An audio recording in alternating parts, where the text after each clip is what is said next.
Para aqueles que ainda não me conhecem, meu nome é Rose Gecomin, minha especialidade é Direito Empresarial. E no início dos trabalhos nessa tarde, nós vamos tratar sobre essa temática tão relevante que é o sistema jurídico de recuperação de empresas. E como a área empresarial acaba sendo muito ampla, e assim como o direito de trabalho também, ela acaba ficando muita evidência nesse momento de pandemia, de Covid, nós vamos iniciar os nossos estudos no formato de episódios. Então, nós temos hoje um insight e um belo diálogo, né, nesse bate-papo informal sobre direito empresarial, e semanalmente eu vou passar por aqui. O nome do programa é o Business Talks, depois vocês acompanham o perfil também do Business Talks. Eu agradeço a oportunidade do Alan, do Grupo Notório, em aproximar do nosso público jurídico, né, que são os alunos que estão na graduação ou os profissionais que já estão exercendo a profissão. Então, a nossa colaboração nesse momento de pandemia é uma colaboração pensando em somar, né, em servir. Eu acho que é muito isso, né? É servir, então estimular os estudos de vocês ou quem sabe despertar vocês aí do outro lado para essa prática empresarial, porque na minha carreira, eu não sei se vocês já tiveram contato ou mesmo assertiva, para muitos o direito empresarial acaba sendo muito distante da realidade, ou o direito empresarial, ele vem com um cenário que é muito difícil, assim como outras especialidades, igual o próprio direito tributário, onde você não tem uma legislação específica para tratar sobre o tema. Então, meu legado ao lado de vocês é romper essas barreiras, né? Romper e despertá-los.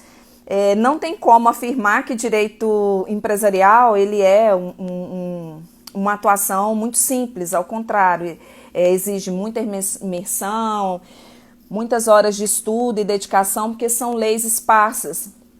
Então, o primeiro passo é entender do Instituto. Se vocês não têm essa proximidade com o direito empresarial, entender determinados institutos, porque é muito comum do ser humano afastar da realidade dele o que ele não sabe, né? Então, para aqueles que não gostam muito da área de exata, geralmente falam que não gostam de jeito nenhum de matemática. Aqueles que estão distantes da nossa área jurídica, já que nós estamos condenados à leitura eterna, costumam falar também que o nosso idioma ou a fase da escrita também acaba sendo muito difícil para eles. Então, esse distanciamento é muito normal do ser humano como uma técnica muito grande de defesa. Olha, como uma técnica de defesa, nós estamos ouvindo Raul Seixas, eu vou abaixar o meu volume. Como técnica de defesa, afastar aquilo que ele desconhece. Então, especialistas, nós configuramos algumas séries para despertar vocês em várias temáticas. Então, meu legado é direito empresarial. Hoje, às 20 horas e 30 minutos, o professor Keider, que é um doutrinador renomado também, ele vai passar por aqui para trabalhar com vocês direito administrativo, e o professor Júlio também já confirmou presença, que é um especialista em direito do trabalho, ele também vai atuar na série de direito do trabalho. Então, essas temáticas que estão mais quentes, mais aquecidas e que a gente precisa saber um pouco mais sobre elas, os professores estão dando espaço maior através do programa Business Talks. É bem a nossa responsabilidade social, né, meus amigos? É somar e é servir, né? E para a nossa pauta de hoje, eu trouxe uma temática de um dos artigos que eu já publiquei com circulação nacional, que é um artigo que trata empreendendo em tempos de crise, tanto em crise econômica, como também em crise financeira, como em crise patrimonial. Porque as crises que nós estamos vivenciando com Covid-19 e com a pandemia, elas também vieram nesse momento, já que é uma doença que não tem cura, isolamento social, e é uma experiência que nós não passamos por ela, uma pandemia. Mas nesse setor produtivo, que é relacionado ao direito empresarial, a crise não é muito distante da realidade deles, né? Então, o empresário, o sócio de uma sociedade empresária, ou seja, aquele agente econômico que exerce a atividade, né, que ele circula bens e serviços e ele exerce atividade organizada, seja no formato de indústria, né, ou como um comércio de uma forma geral, ele já sofre, já tem um tempo com os encargos tributários, com questão de atualização de mão de obra, de próprio investimento, são vários fatores, então o desafio acaba sendo muito grande. Se tem uma profissão, se tem uma atividade que as pessoas exercem e é uma atividade de risco, eu falo sem medo de errar que é atividade empresarial. Então o empreendedor, ele quando ele dá esse passo, ele tem na essência dele um legado, uma missão, não é? E ele conhece tanto do empreendimento dele que ele não se vê em uma outra profissão. Eu preparei uma temática para a semana que vem, eu já vou dar um spoiler para vocês, que nós vamos falar de planejamento sucessório. E me veio à mente aqui o legado do Silvio Santos, que se fosse uma tarefa muito simples, né, o planejamento sucessório, isso já teria acontecido. Então, vem nessa busca constante, né, é um case de muito sucesso, é um empreendedor nato e conseguiu colher muitos frutos, mas a atividade empresarial, para aquele que ocupa esse encargo de empreendedor, é uma atividade extremamente relevante, mas é uma atividade difícil, né, de ser cumprida. E para iniciar os debates dessa tarde, a primeira temática que eu venho discutir com vocês, e gostaria muito da colaboração, eu estou vendo aqui o Jean, eu estou vendo a Lídia, a Aline, é que vocês me ajudem com um raciocínio, numa linha do tempo, o que é empreender. Então nós temos uma configuração, inclusive, de necessidades do consumidor, para aquele que exerce essa atividade como agente econômico, né?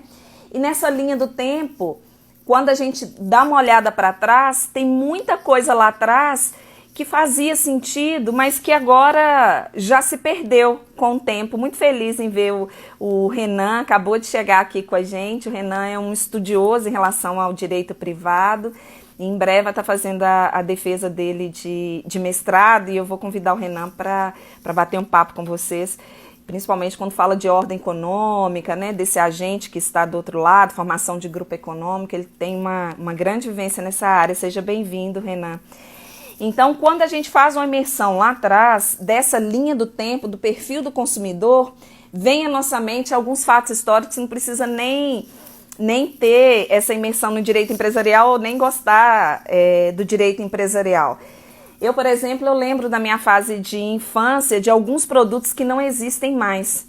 Não sei se vocês se lembram de um tênis que tinha um fecho e que ali você trocava, era a mesma sola, e ali você trocava a parte de cima daquele tênis. Então é como se você tivesse uns 5 tênis de cores diferentes com o mesmo solado. Vocês lembram dessa fase? E nós tivemos quichute. Vocês devem ser mais jovens, não devem lembrar tanto disso. Mas comentem comigo do outro lado alguma coisa, algum produto que existia um tempo atrás e que agora ele não existe mais. Tinha conga também. Tinha vários produtos que, com o passar do tempo, ele vai acabando ficando em desuso, né? Da calça boca de sino ao que a gente tem hoje de formatação e de produto atual. Vocês lembram de alguma coisa nessa linha do tempo? Os cortes de cabelo também mudaram muito de um tempo para cá, né? Tinha aquele corte que parecia muito com o Chitãozinho e Chororó, outro corte que parecia muito com Justin Bieber e tantas outras fases da nossa vida que faz lembrar muito o que está em evidência. E o que está em evidência geralmente é o que faz empreender e que faz esse agente econômico buscar esse lugar ao sol, não é? Então é um desafio muito grande para... Ah, que ótimo!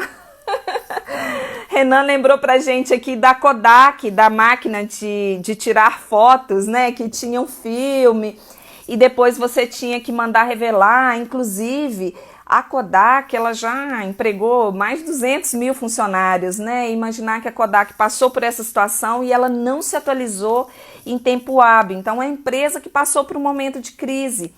E tem relatos em relação à Kodak, o Renan trouxe esse exemplo muito bem citado, que eles começaram a impulsionar em 1970, começaram a impulsionar as máquinas fotográficas sem a utilização do filme, ainda com resolução muito baixa, mas eles preferiram não seguir com este investimento, já que a sua atividade fim está intimamente comprometida, né?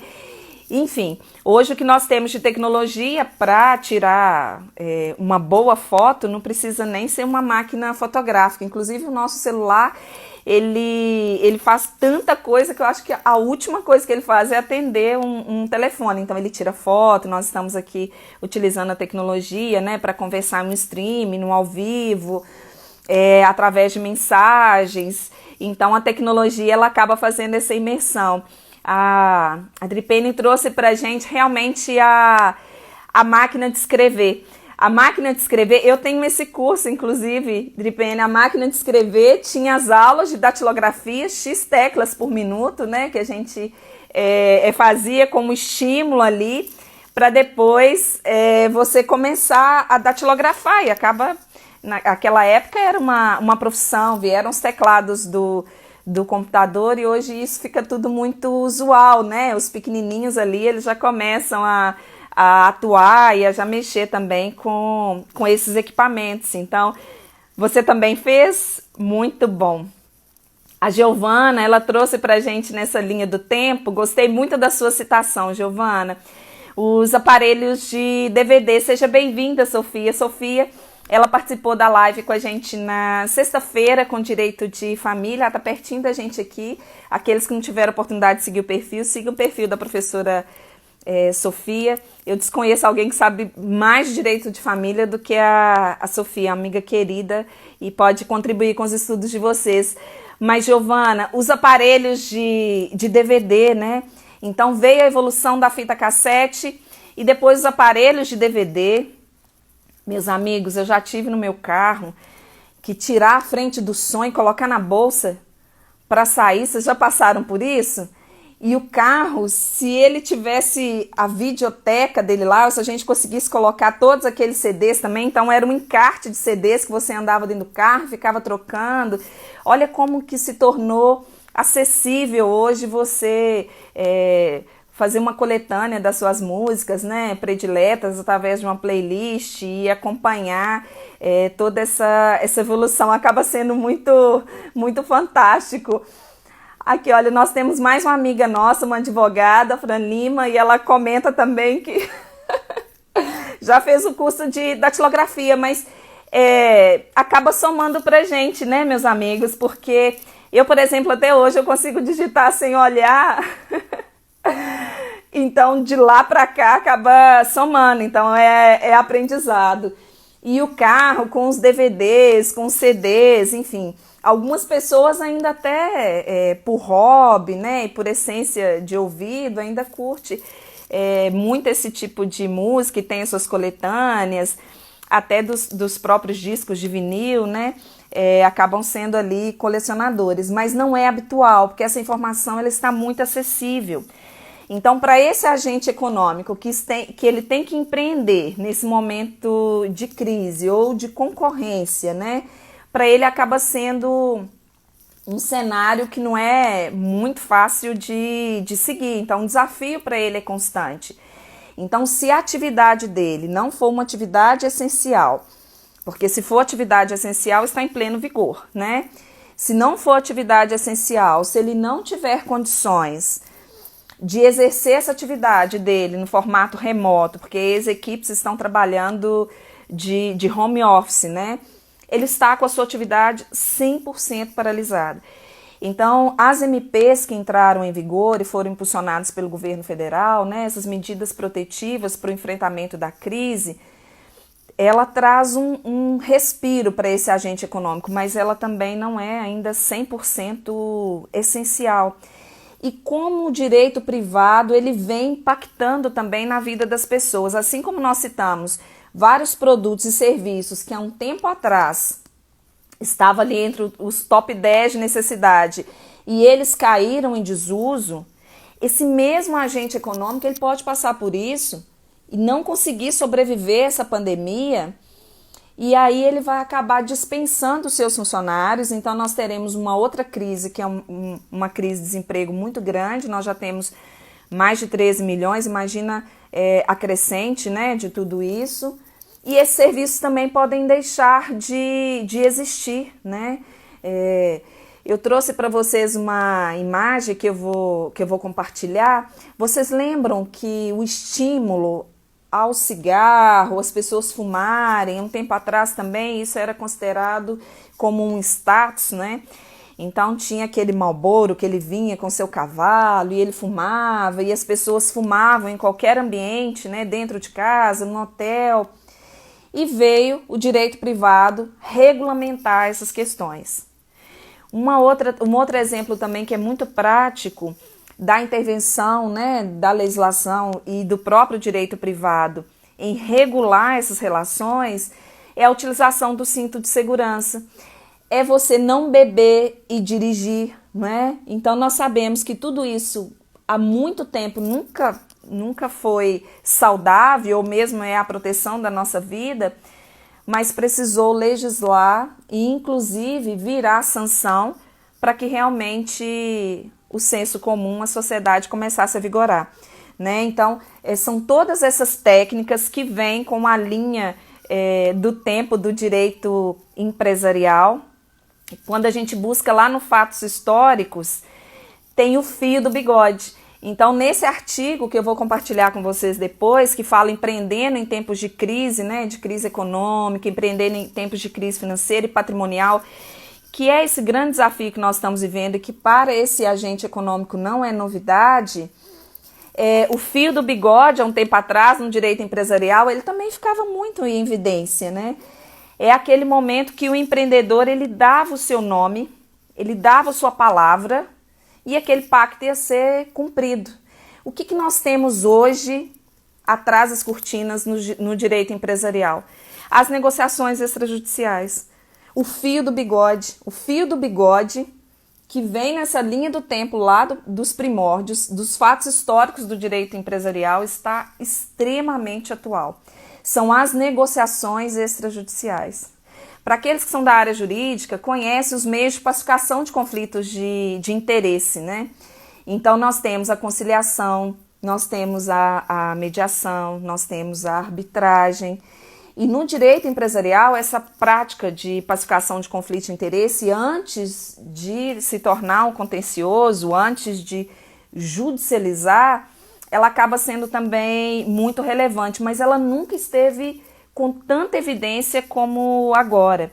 Alguns projetos de lei, eu estou acompanhando de perto a evolução e estou com uma visão muito romântica que o projeto de lei 1397 ele vai entrar em vigor como AMP, porque isso vai trazer uma sensação de respiro muito grande para esse empreendedor. Porque enquanto nós estamos em pandemia, nós estamos tentando recuperar e tentando absorver todas essas demandas. Eu falo como pessoa física. Imagine para aquele que é uma pessoa jurídica. Ele dorme preocupado com a sua folha de pagamento, ele dorme preocupado se ele vai conseguir manter o seu negócio, se ele vai conseguir cumprir com o que foi pactuado, que seriam as suas obrigações, se ele vai conseguir passar essa pandemia com solvência ou não. Então, todos esses fatores, isso é um fardo muito, mas muito intenso para esse empreendedor. Se já é difícil, né? Para a Rose, que é uma pessoa física, para vocês que estão me acompanhando do outro lado, nós temos a Giovana, que depois, a Giovana está falando lá de Bonito, no Mato Grosso. Ela fala um pouco das agências, né, que elas estão falindo. Então, ajudar e recepcionar e acolher esse agente econômico, isso impacta diretamente na economia do nosso país. Então, buscar soluções jurídicas para esse agente econômico faz toda uma diferença. Então, daí essa preocupação. Então, esses meios de pacificação de conflito de interesse, do relato que nós estamos tendo, relato de experiência e de vivência prática, que já está em pleno vigor. E eu fico muito feliz com essa assertiva. Essas negociações extrajudiciais, vale dizer que exclui talvez até do Poder Judiciário a apreciação de uma ação judicial. Então vale um bom acordo agora, de repente suspender determinada obrigação, pagamento naquele mês e pactuar para os meses seguintes, relativizar em relação a algumas obrigações que já estão muito bem firmadas, igual os contratos de aluguéis, e ali revisitar esse contrato e tentar acolher esse empreendedor, vale dizer que também é uma forma de sobrevivência, né? Já que ele está passando por toda essa dificuldade. Agora, são todos, né? Aí vocês podem me perguntar assim, olha, seria todos? Ou até onde um ou outro vai aproveitar como se fosse um oportunismo? Deixa eu ver se eu não estou extrapolando o horário. Já a professora Tânia ela vai entrar e ela vai falar com a gente sobre saúde mental, um tema extremamente importante. Seria um oportunismo ou não? Né? A cabeça com tanto raciocínio que acaba embolando ali na hora de falar. Olha, o momento é de solidariedade, de compaixão, de olhar esse agente produtor, principalmente os que estão próximos de vocês, se vocês puderem priorizar quando for solicitar um ou outro serviço, né? É um momento também de muita tranquilidade, porque o brasileiro, ele é muito otimista quando ele vai empreender. Então, ele já abre o seu negócio pensando, olha, vai dar muito certo. Nós não estávamos preparados para uma pandemia, né? Nós nunca vivemos isso, a nossa geração e nem duas gerações anteriores, né? Então, quando a gente também faz uma imersão na fase histórica e compara talvez com uma gripe espanhola e mesmo assim com indicadores muito diferentes, a gente sabe do abalo que isso está causando. O nosso maior patrimônio sempre será a nossa vida. Eu acho que isso tem que ficar em evidência em qualquer discussão da área jurídica. No direito empresarial, no direito civil, no direito tributário, no direito do trabalho, assim como também no direito empresarial. Então, as autoridades competentes, elas estão fazendo essa imersão através de projetos de lei, né, que eles estão analisando, e eu tenho essa expectativa muito positiva que eles vão entrar em cena. Principalmente esse que eu comentei com vocês, que é o 1397, né, que trata um pouco dessa faixa de recuperação e falência. Tem um outro projeto de lei também que tem um impacto direto no direito empresarial, que fala das relações do direito privado, né? Ele já passou por uma fase importante lá de votação no Senado e a qualquer momento ele entra em cena. Então, monitorar essas medidas preventivas para o enfrentamento da crise, deixá-los extremamente atualizados com o que está acontecendo na área jurídica, estimular os estudos de vocês, eu acho que vale muito a pena o nosso legado. Quando nós iniciamos o Business Talks com essa versão e com essa boa intenção de servir, veio automaticamente uma tratativa muito positiva para todos nós. Mas eu falo com vocês, meus amigos, que tem me feito um bem enorme, nem nos meus melhores sonhos. Então, na dedicação e na imersão e ficar do outro lado ali pertinho de vocês, essa via ela é muito de mão dupla.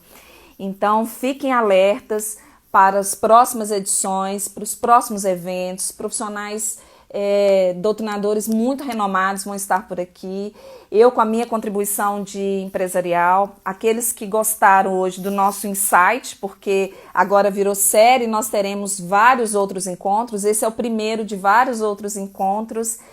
Depois, se quiser me enviar uma mensagem no meu perfil pessoal no Instagram, eu compartilho com vocês esse artigo que nós tratamos nessa tarde. E se vocês puderem anotar aí no cadernão ou em alguma anotação, para revisitar o artigo 170 da Constituição Federal, passem por lá, que fala um pouco dessa ordem econômica. E tem uma recomendação do CNJ, onde ela leva um entendimento para os magistrados de boas práticas, porque a competência e vara especializada de falência ou de recuperação de empresa nós não temos em todas as comarcas, né? Então tem uma recomendação número 63, recomendação número 63 do CNJ, que ela vem nivelando também todo esse entendimento aí no Poder Judiciário quando eles forem analisar essas ações judiciais. A nossa convidada agora para o nosso próximo bloco para falar de saúde mental, que é a professora Tânia. Ela já chegou, ela está em cena, para não correr o risco da nossa live cair, porque o Instagram ele limita o prazo de 1 hora. Eu vou encerrar esse conteúdo, esse vídeo de direito empresarial, e eu volto logo em seguida Não sai daí não. Marinha, eu tô te vendo do outro lado com Business Talks, professora Tânia. Nós voltamos já já. Um beijo. Muito obrigada pela confiança, meus amigos.